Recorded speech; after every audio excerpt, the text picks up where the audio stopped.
अब ये सरकार बचने वाली नहीं। समाजवादी पार्टी प्रमुख अखिलेश यादव ने शंकराचार्य प्रकरण को लेकर सरकार पर तीखा हमला बोला है।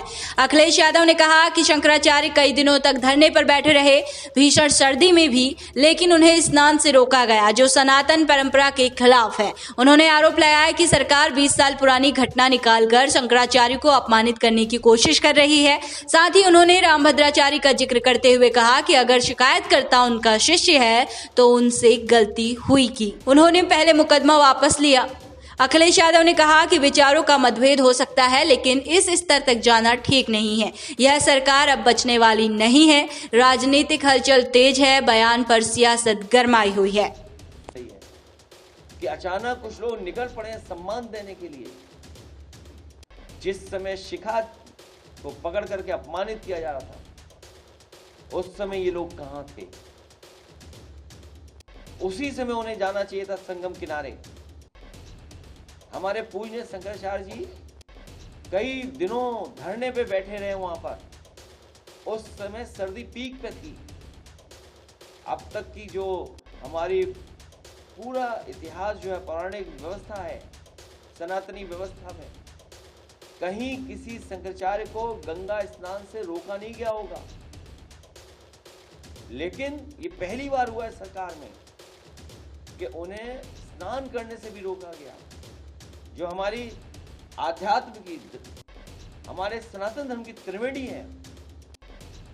और अब तो ये सरकार एक कदम आगे निकल गई है। ये लगता है कभी अंधेरे में या रात में फिल्म देखते हैं 20 साल बाद। हर बात इनको 20 साल बाद पता लगती है। हमारा जो एक पैनलिस्ट था, उसकी 20 साल पुरानी घटना, शंकराचार्य जी को बताओ अपमानित करने के लिए कहां से ढूंढ के लाए, किसको ढूंढ के लाए?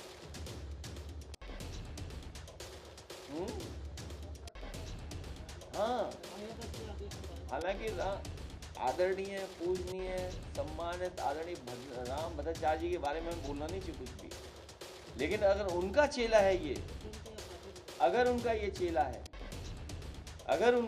है तो मुझसे गलती हुई है। हमने कभी आदरणीय पूजनीय रामभद्राचार्य जी पर 420 का मुकदमा था, वो वापस लिया। मुझे उन्हें जेल भेज देना चाहिए। ये बात गलत हो तो बताइए आप, किसी से पूछ लीजिए आप। हमारे बगल में बैठे भाई साहब। तो ठीक है, कभी कोई विचारों को लेकर के कुछ झगड़े हो जाते हैं, लेकिन आप इस सीमा पर चले जाएंगे कि आप आरोप लगा करके इस तरह का घटिया आरोप लगवाएंगे आप। इसीलिए मैं कह रहा हूं कि ये सरकार बचने वाली नहीं है। जनता ने तो अस्वीकार कर दी है सरकार।